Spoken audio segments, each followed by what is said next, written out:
Bendecimos a los hermanos que nos acompañan en el Facebook Live de los miércoles. Estoy conversando con los hermanos acá del estudio bíblico.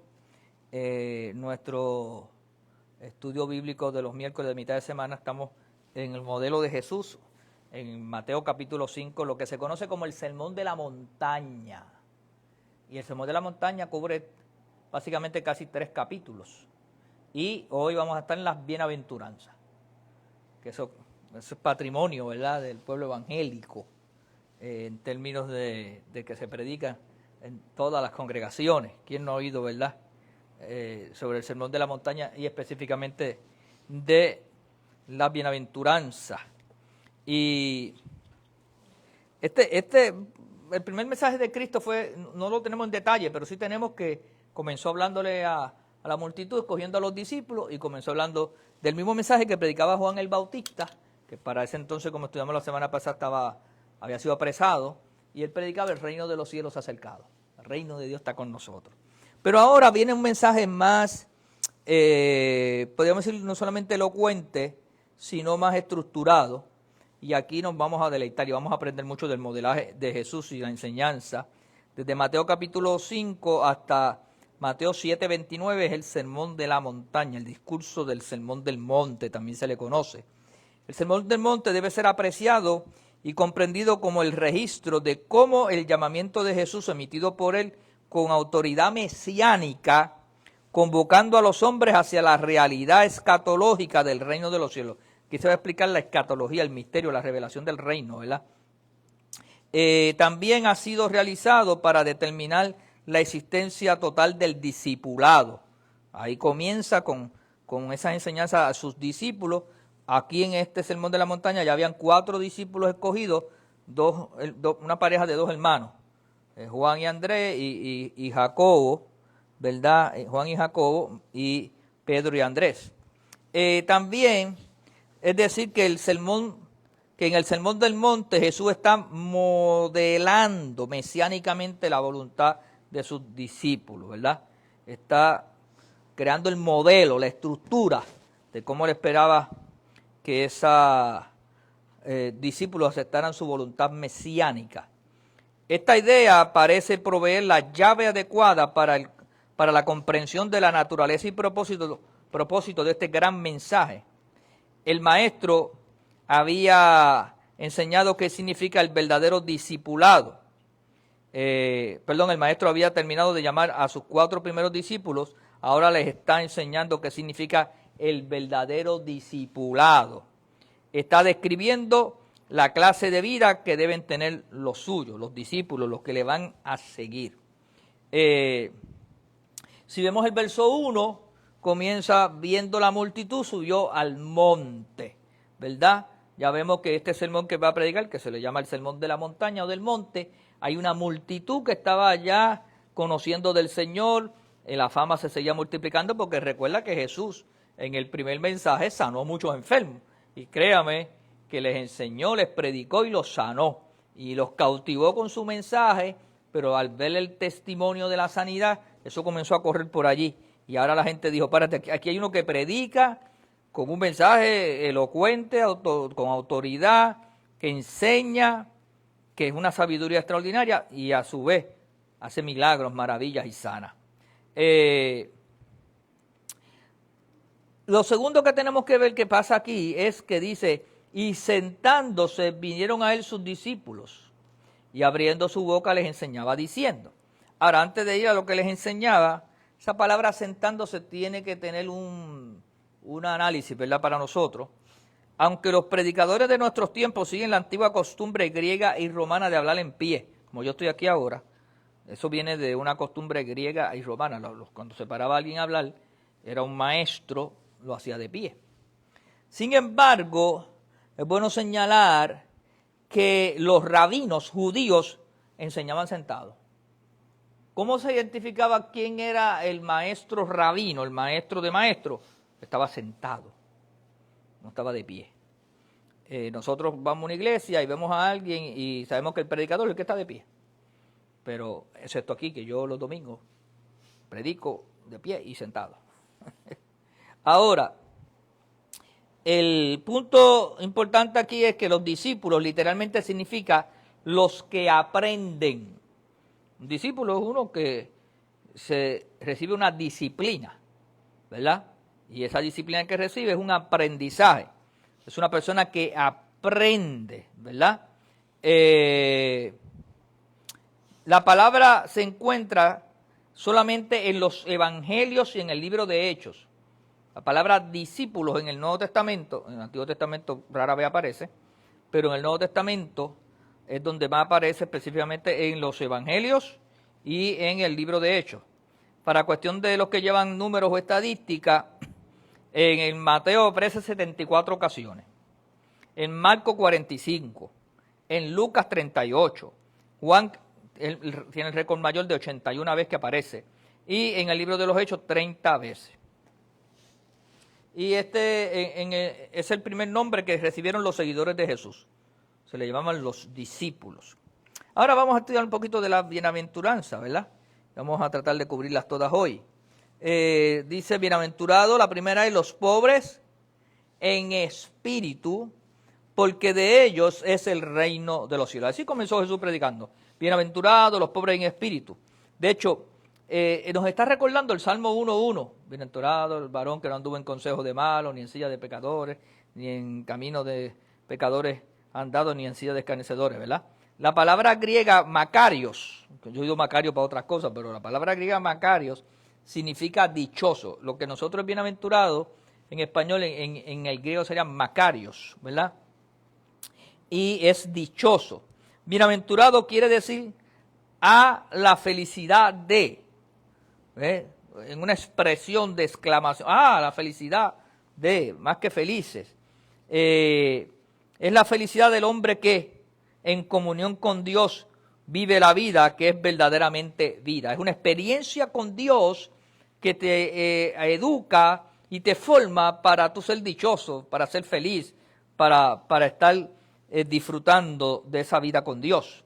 La traducción o la felicidad o salve aquello es patrocinadas por algunos, ¿verdad? Algunos piensan salve, son salvos, son bienaventurados, dichosos. Ahora, los pobres en espíritu son los que reconocen su pobreza espiritual. ¿Y qué es pobreza espiritual? Si vemos Lucas 6:20 dice, bienaventurados vosotros los pobres.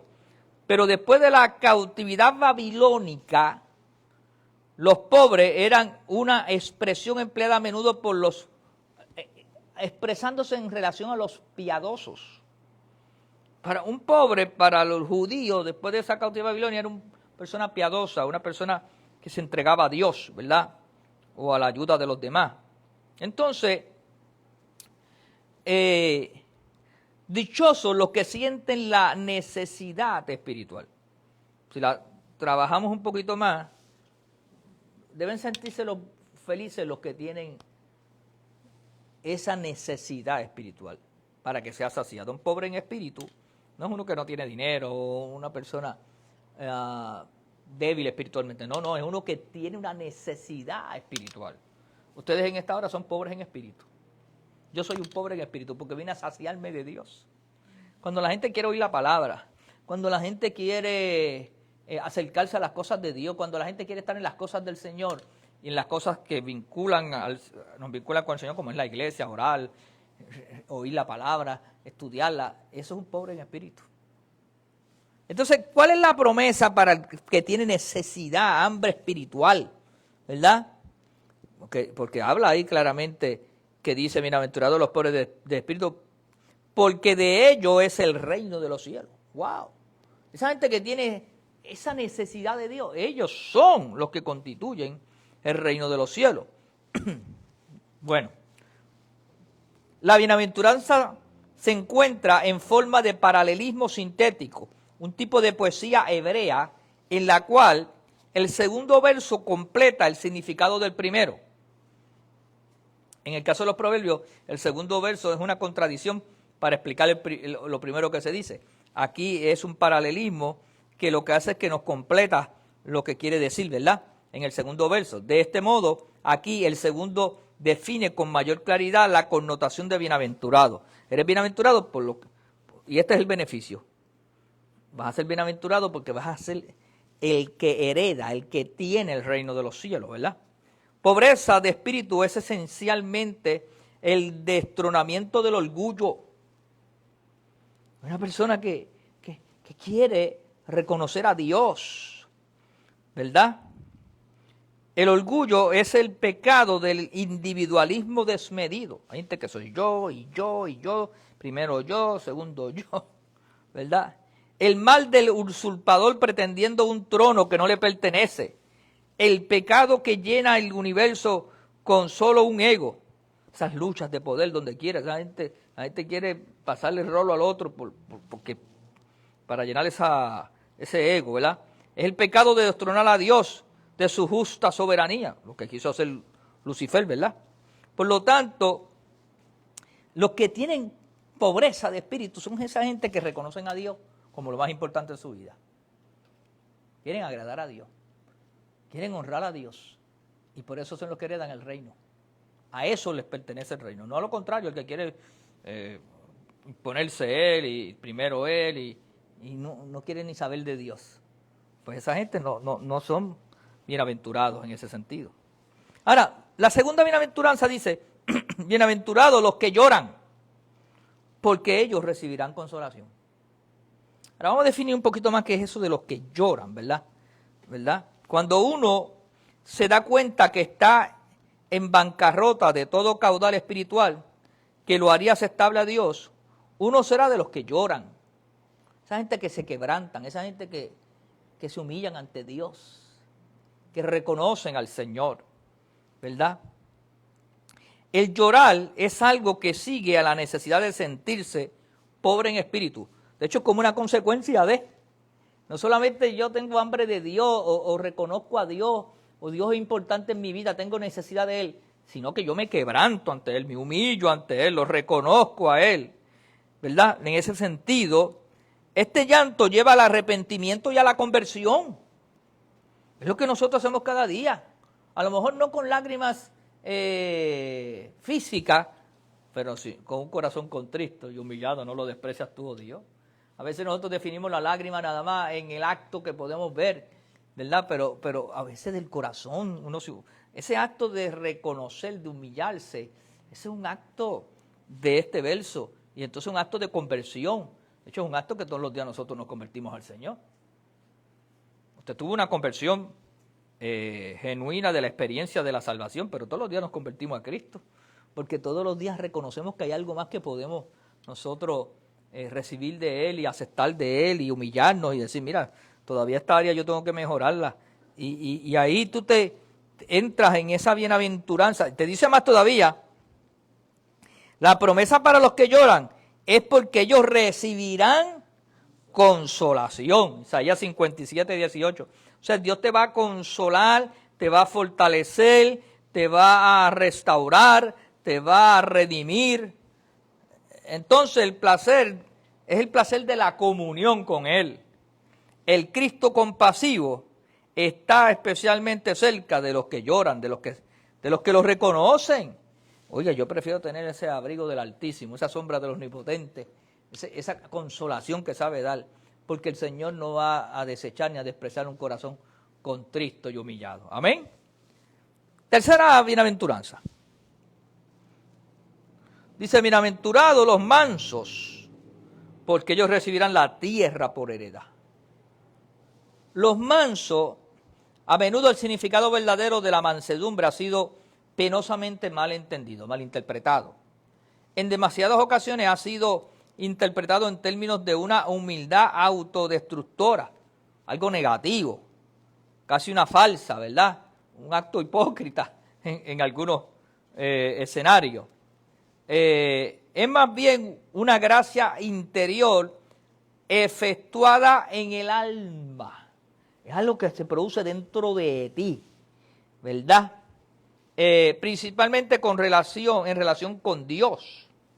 La mansedumbre es rendimiento a Dios cuando nos rendimos a Él, cuando lo reconocemos a Él. ¿Ve? Es un acto de sumisión a su voluntad. Vamos a aceptarlo a Él y vamos a obedecerle. El manso opera así, la mansedumbre opera así. Simplificando los términos, la mansedumbre es sumisión a la voluntad divina.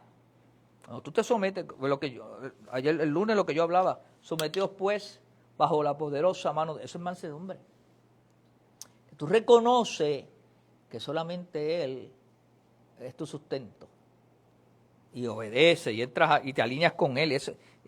Un manso no es un tonto, un manso no es un menso, como decía él.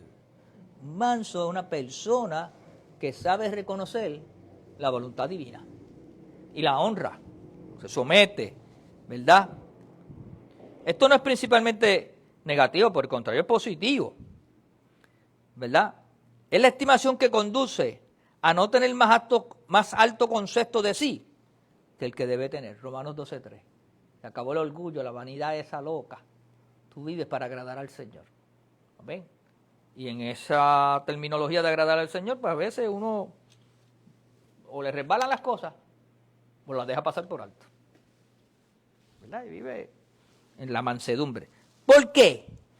Porque en lo que concierne a los mansos se nos dice que recibirán la tierra por heredad.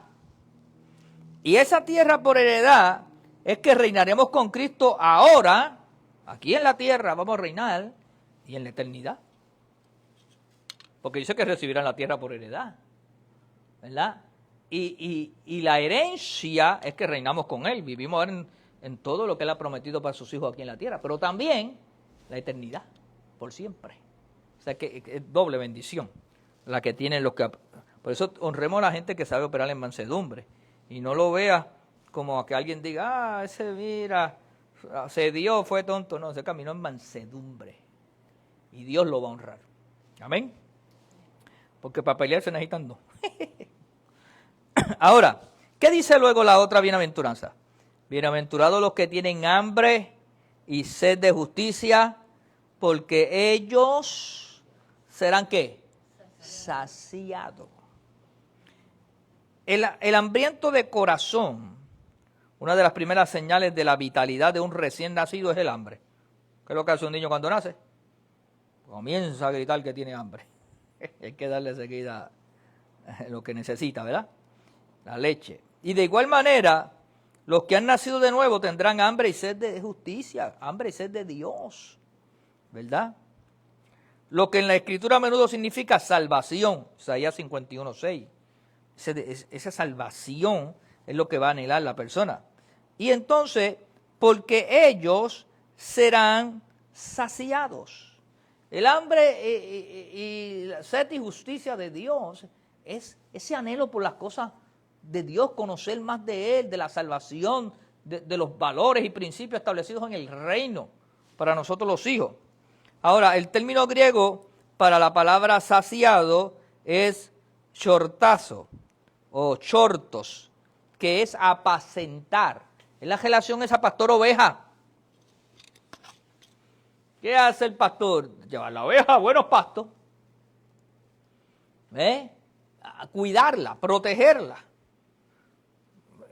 Porque la oveja tiene hambre y sed de estar con esa comunión.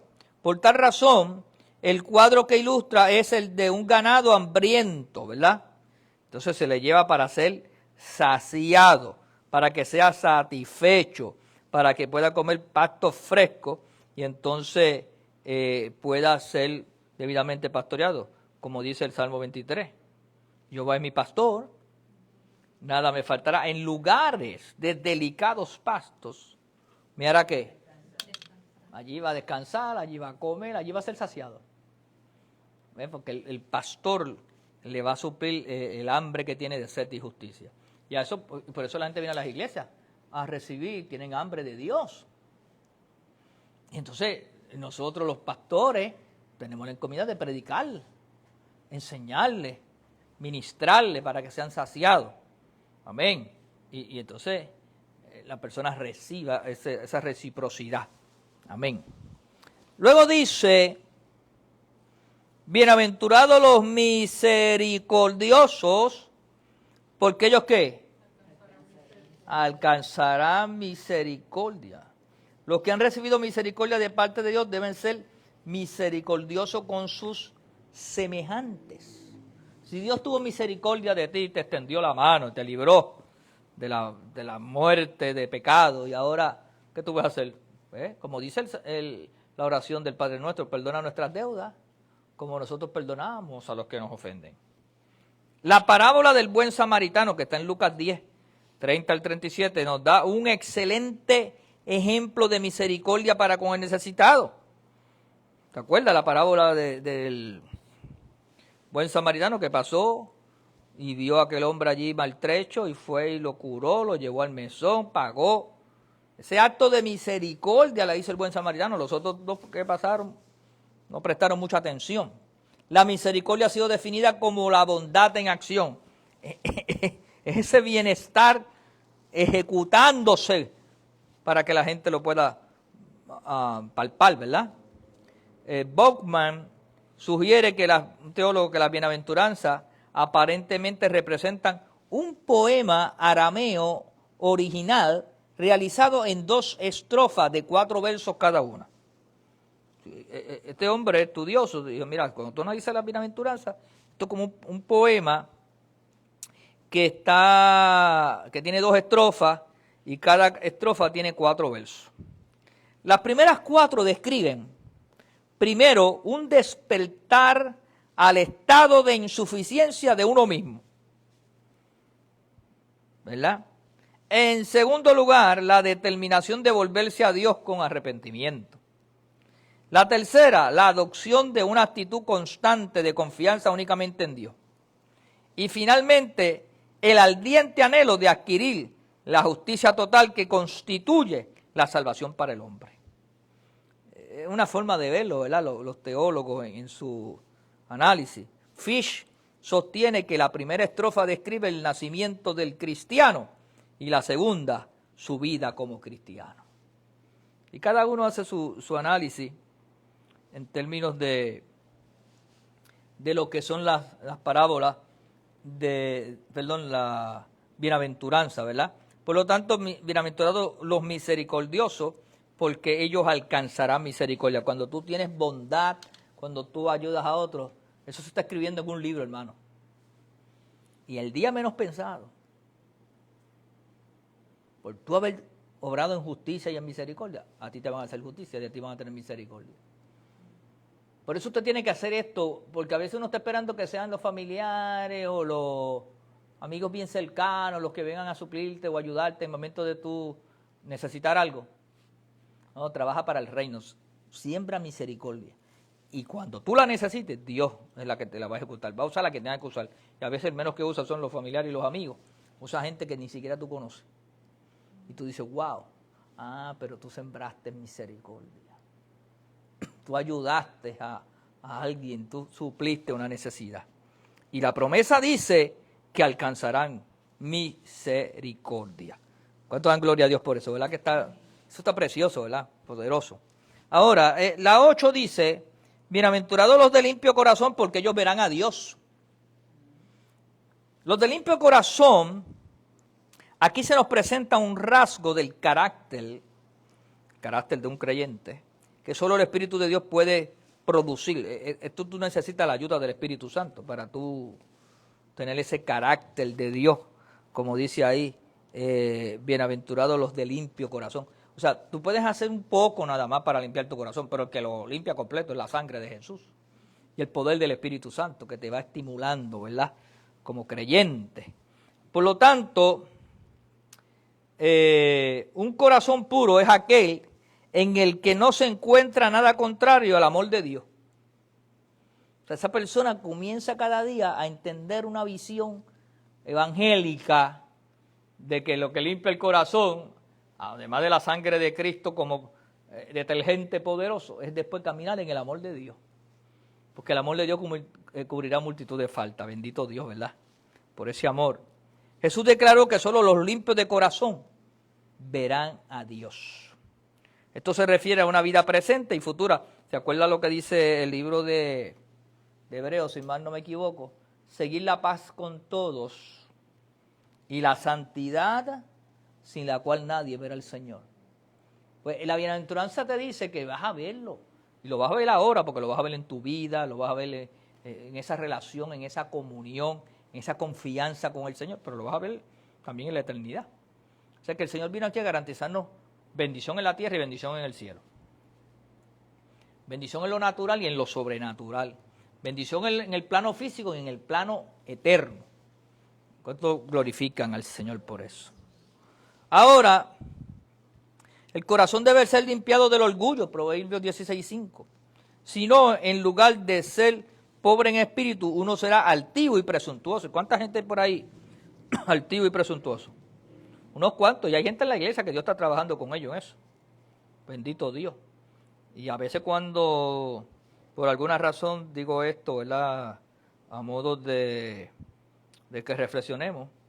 Hay gente que porque un día predicaron un mensaje o porque ya están en una posición ministerial, pues ya se volvieron demasiado altivos o presuntuosos.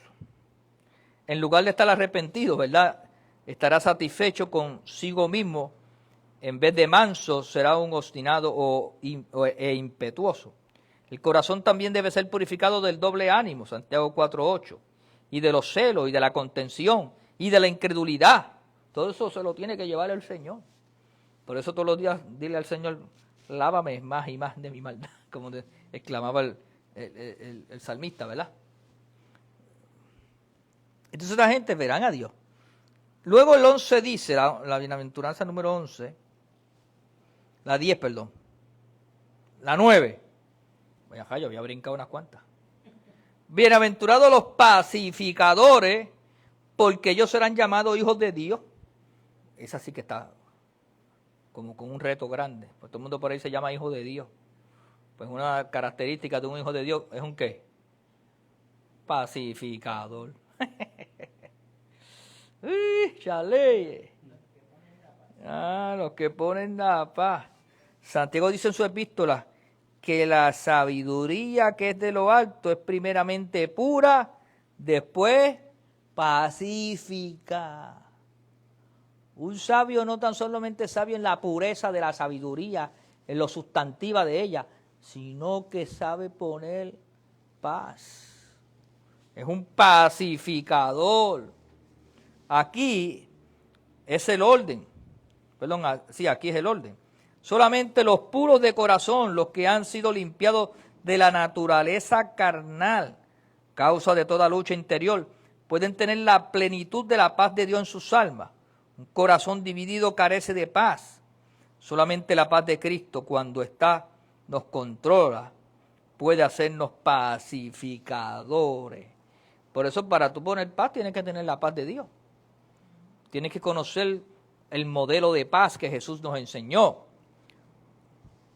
Todos tenemos aversión de un buscapleito. Me puso bueno esto aquí ahora. Por naturaleza carnal, buscamos pleito. Si no es que alguien se mete con nosotros nos metemos con alguien. Y eso depende porque el carácter del ser humano se debilita y el genio se vuelve volátil. Entonces, eso es parte de la lucha que tenemos como individuos. Pero el desafío al cristiano es, ¿soy yo un pacificador en la comunidad? Eso también se llama el arte de la diplomacia. La capacidad de poder hacer que nos entendamos. ¿Eres un pacificador en tu comunidad, en la iglesia, en el hogar? A veces la cosa en el hogar se pone. En el hogar, en el hogar, en el hogar, tú necesitas a Jesús. Este último constituye la más difícil de todas las pruebas. Por lo tanto, cuando la gente pone paz, será llamada hijo de Dios. Hermano, tienen que decirte que es una característica ya poderosa. Bendito Dios. Porque actúan como Él. En el pensamiento oriental, la palabra hijo de implica tener la naturaleza de. Es más, cuando tú pones la paz, te pareces a Cristo. Porque tiene la naturaleza de Dios. Dios es un Dios de paz.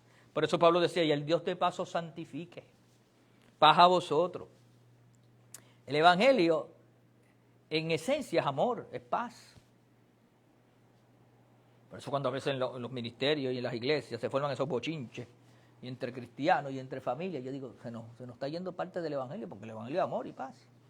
Eso no significa que no tenemos diferencias, eso no significa que tenemos que estar de acuerdo al pie y la letra en cada detalle, porque pues somos libres pensadores, pero mi libertad de pensamiento no me da el derecho de faltar el respeto, de ofender, de herir, de dividir. No, podemos diferir con elegancia, con altura, tratar de llevar un punto, pero al final al cabo lo importante es que brille la justicia de Dios. Por lo tanto, pues yo los pongo si lo logramos bien y si no, pues también seguimos en paz, ¿verdad? Porque de eso se trata. Porque esos son los hijos de Dios. serán llamados hijos de Dios. Bienaventurados los que padecen persecución por causa de la justicia, porque de ellos es el reino de los cielos. Y estos dos últimos son compuestos, básicamente, estos últimos versos, que aquí vamos a ir terminando, son compuestos porque si usted los va a ver como que uno es continuidad, se dividen en términos de versos, pero la realidad es como si fueran básicamente los mismos. Por lo tanto, los perseguidos, no debemos dejar de notar los que padecen persecución por causa de la justicia. Y aquí vamos a aclarar algo. Bienaventurados los que padecen persecución, ¿por qué? ¿Por causa de qué? De la justicia. Vamos a meterle a esto. Algunos mártires autoproclamados. ¿Conoce usted mártires autoproclamados? Los que se hacen víctimas. Los que siempre están buscando que le cojan pena. Los que tienen un argumento para justificar su tropiezo de vida, su fracaso, usando el concepto de fracaso cuando algo no sale bien y tú quieres justificarlo. Entonces tú te autoproclamas un mártir, uno que ha sido herido, una víctima, un perseguido. Hay gente que vive con un delirio de persecución, hasta en el Evangelio. Yo conozco muchos predicadores que todo el tiempo lo están persiguiendo, lo están atacando. Ellos son, cada pedra que se zafa es para ellos. Pues eso no es bienaventurado. Porque bienaventurados los que padecen persecución por causa de la justicia, no por las medias patas que tú has dado. Hello, predico. Cuando realmente lo son por su propia necedad. Hay gente que se compra los problemas de gratis, se mete en problemas y después dice que fue por causa de. No, porque por tu necedad, por tu irresponsabilidad, por tu falta de criterio, por tu ignorancia puede ser también. Pero no te justifica para decir, es que yo estoy siendo perseguido. Es que me están atacando. Oye, pero a ti siempre te están atacando, a ti siempre te están persiguiendo, a ti siempre... Siempre está en la lucha y nunca sale de la lucha. Siempre está en la batalla. ¿Por qué? Porque no funciona así. Eres bienaventurado. No, y después usan el verso, bienaventurados cuando los persigan. Bueno, pero es por causa de la justicia de Dios. Amén. Porque de ellos es el reino de los cielos. Cuando se le critica por actuar o hablar imprudentemente, ellos citan esta bienaventuranza. Porque me están criticando, porque yo, por causa del Evangelio. No, por causa del Evangelio no.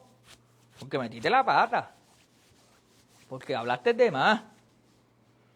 A los cristianos perseguidos les indica gozaos y alegraos. Ya mismo lo vamos a ver en el verso ahí 12. ¿Verdad?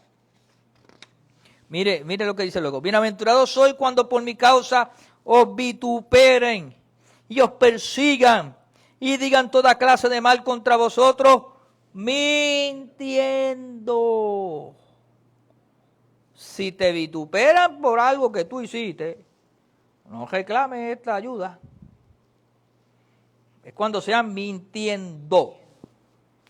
Entonces, gozaos y alegra, gózate. Como es mentira, pues gózate y alégrate. Porque vuestro galardón es grande en los cielos. Porque así persiguieron a los profetas que fueron antes de vosotros. Oye, te van a perseguir, tampoco estés por ahí como una nena. Digo, usando la palabra en el sentido de lo que significa describir eso, ¿verdad? Sin problemas de que se sienta alguien excluido. Pero la realidad es a llorar por maternidad. O sea, el que se crea que por decir la verdad del Evangelio, si a Cristo lo persiguieron y lo vituperaron, no vengas tú a pensar que yo cuando la gente me dice, pero pastor, es que esto es duro, esto es... Bueno, pero estas son las marcas del Evangelio, mío, algo. O es que tú te crees que es nada más púlpito nada más y no pedra. O sea, yo ya llevo 38 años en esto. Y créeme que me lo he gozado. Si me dan a escoger, vuelvo y me reinscribo de nuevo. ¿Cómo me hacen en el ejército? Me reenlisto de nuevo. Pero con las consecuencias que yo sé. El que venga a decir a mí que por predicar el Evangelio no va a pagar un precio. Pues claro que hay que pagarlo. Eso no ha cambiado de 2000 años para atrás. Y no de 2000. De los profetas y todo. O sea, la verdad. ¿Usted cree que el impío se va a gozar porque prediquemos la verdad? A pesar de las malicias. Y después los impíos. Pues seguro si el Evangelio descubre las cosas. No descubre a nosotros mismos y quedamos en nu. Pues, pero por lo menos nosotros sabemos arrepentirnos y humillarnos. El impío no, el impío quiere que seguir haciendo la poca vergüenza. Esa es la diferencia entre un cristiano y un impío, que el cristiano reconoce y el impío sigue. No es mucho más. Nosotros reconocemos y pedimos perdón. Y el impío quiere seguir haciendo la poca vergüenza y justificarla. Termino entonces con estas expresiones. Las virtudes que Jesús magnifica en el Sermón del Monte son exactamente opuestas a las admiradas por los griegos y los romanos de su época. Él dijo, bienaventurados los pobres de espíritu, los de limpio corazón, los pacificadores, los perseguidos, los que lloran, los mansos, los misericordiosos, los que tienen hambre y sed de justicia. Esto corre diametralmente opuesto al espíritu de la edad. Los que expresan de la siguiente manera, parece entonces que nuestro bendito Salvador está presentando una personalidad salvada, forzada a vivir en un mundo perdido. Y yo le hice una cosa, analizando bien. Nosotros somos los salvados en un mundo perdido. ¿Qué tenemos que hacer? Dos cosas, seguir siendo salvados y viviendo, ver que logremos que otros se salven, para que no se pierdan y las cosas mejoren. La justicia es rodeada por el vicio. Usted se esmera por la justicia, pero ¿cuánta engaño, mentira, delincuencia hay? Usted a veces haciendo las cosas bien y el otro tratando de robarle. ¿Ve? Con las consecuencias, tensiones así creadas. Usted sale por ahí con la mejor buena voluntad, pero usted sabe que se va a encontrar en la calle con un montón de gente con mala voluntad. Mira, Sammy sale lo más tranquilo por ahí y se le trepan por detrás en la hueva cacato.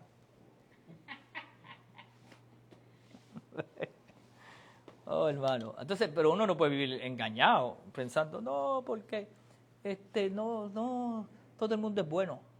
Yo presumo que todo el mundo es bueno. Pero eso es una presunción. La realidad es que no todos lo son. Entonces yo no puedo andar por ahí autoengañándome. Tú sabes, yo me convertí a Jesucristo, ahora mi mundo es bueno. Sí, el mío sí, pero el que me rodea no. Yo tengo que lograr seguir predicando este evangelio para ver cuántos más se salvan o por lo menos reflexionan y hacen como la mujer que fue sorprendida en el adulterio, que Jesús le dijo, ¿dónde están los que te condenan? Yo no te condeno, pero vete y no peques más. Amén. Que Dios añada bendición a su palabra, se glorifique el Señor en tu vida. Gracias por este tiempo, vuelve a oírlo, compártelo con otros. Es una experiencia de estos estudios bíblicos que nos enriquece. Caminamos en fe y oramos para que el Espíritu Santo nos traiga cada día mayor revelación, entendimiento y podamos ser transformados por el amor de Dios, en la paz del Señor. Muchas gracias, nos vemos el domingo nuevamente en nuestro servicio de domingo Estamos aquí en Bayamón, en la iglesia Fe y Gracia. Personas de nuestra congregación que suelen ofrendar y diezmar a través de este servicio, lo que lo hacemos aquí presente y lo que lo hacen por las redes, pueden entrar a nuestra página de la iglesia Fe y Gracia de Bayamón o ofrendar por ATH móvil como CFC Fe y Gracia. CFC Fe y Gracia. Te bendiga el Señor y multiplique en abundancia tu semilla. Sean más que bendecidos en el nombre poderoso de Jesús. Amén y amén. Gloria a Dios.